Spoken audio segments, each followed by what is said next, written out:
Man, it's such a shame that Kingdom of Night came out so late this year because I feel like it would have been talked about more if it had came out maybe a couple months earlier because this is a really fun game. It's also not as long as I thought it would be. I actually just beat the story campaign a couple days ago, which it probably took me about 11 hours. And so whenever I hear the words RPG, I always think maybe at minimum 20 hours. So when I beat this game and I rolled credits, I was like, oh, it only took me 11 hours, so I was really shocked by that. But man, that I enjoyed the experience I had with Kingdom of Night. If you saw the video I did where I kind of broke down some of the systems, I was about, I guess, halfway in at that point, and I didn't realize how much more I had to go. I probably would have stayed more if I wanted to do some more side questing, but I was kind of just trying to get through the game. Did a couple side quests here and there, kind of getting some more upgrades, but I was like, okay, I'm just gonna finish the game and just get through the story. But yeah, I had a great time with it. So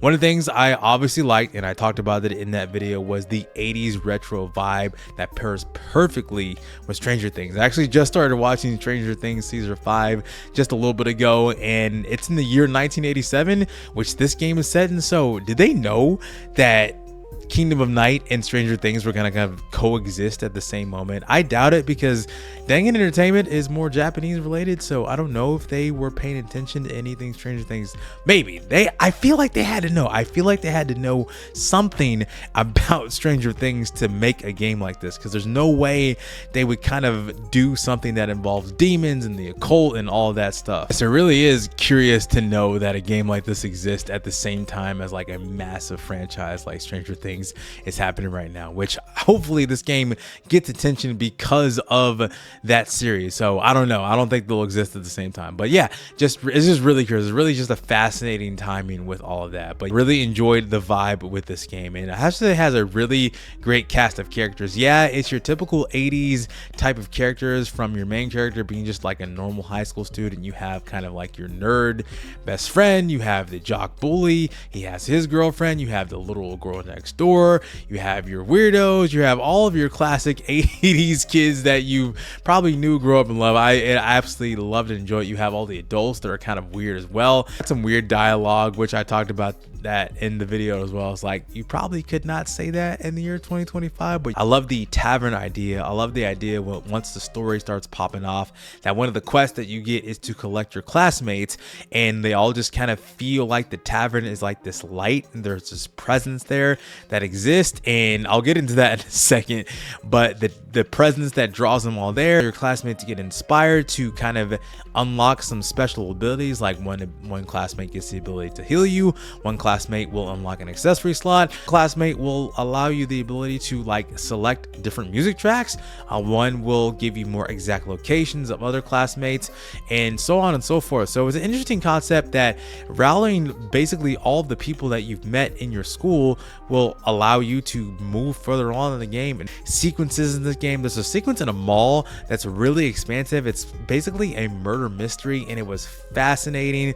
Characters die left and right, and you're being blamed for murder. Turns out there was a demon involved, and you have to take down the demon. It's a fascinating concept. So really fun experience there in the mall, and it really gets further on in the story. The story gets really deep because it dives into things like angels, demons, the occult, really deep stuff. Some actual biblical references are mentioned in this game. So yeah, the further on you get in this game, the deeper the story and the deeper the narrative gets, and the crazier the characters are. I don't want to say like actual names because it will kind of spoil some things within the game, but yeah, if you look up some things in the occult, if you look up certain names, something related to the trailer with the goat head, that kind of gives away of a character that exists within that, and you can kind of assess the lore that they're trying to pull from within the story of this game with the main villain. So yeah, fascinating concepts. And also it's a fairly deep customization system with all the different classes. I would say like not all the different classes. It's like you have the melee and you have the magic class,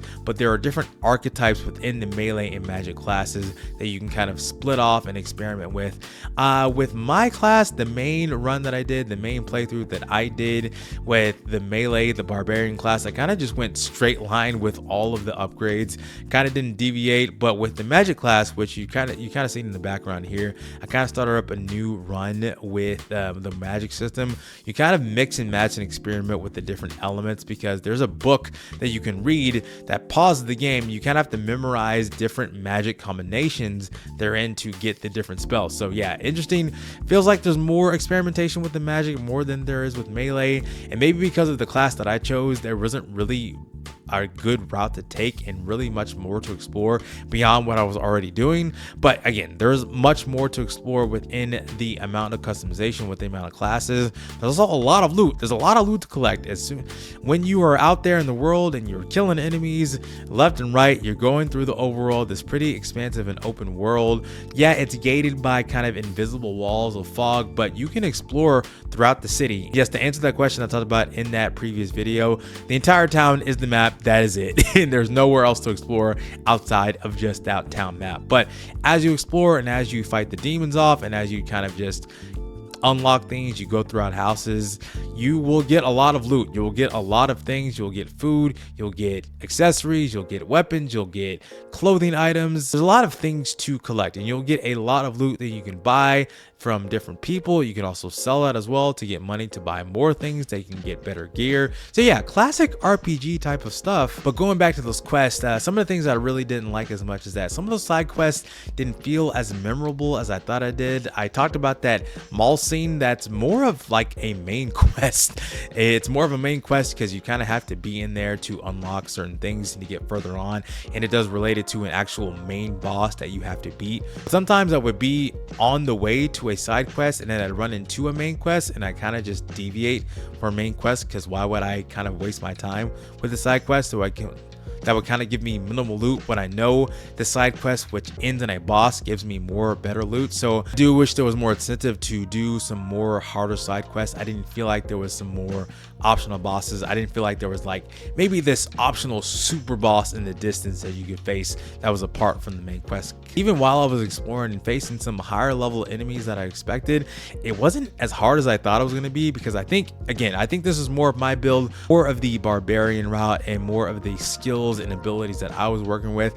I really wasn't dying as much as I thought I was going to be. As soon as I just popped my rage and unlocked some of my other abilities and just healed a little bit, I was kind of just mowing through enemies, and the attacks I was doing were basically pretty much damaging them, and I was healing from those damaging attacks. So yeah, I felt like I was kind of cheesing the combat. Maybe I should have ramped up the difficulty. I was on normal, and you can select from easy, normal to hard, so maybe I should have ramped it up to hard later on to make it more of a challenge for myself. So I didn't really feel as challenged that I thought I was going to be, and I do feel more of a challenge using the magic based abilities. I can't really dash as much as I wanted to, and I'll also have to memorize those button combinations. But again, with the melee class, I felt like I was more cheesing the combat and kind of just mowing down enemies. And even when I was on the final boss of the game, I kind of didn't feel like I was challenged at all. So it kind of felt too easy for me at the very end. Didn't even feel like I was over leveled. Maybe I was over leveled for it, so I didn't really know.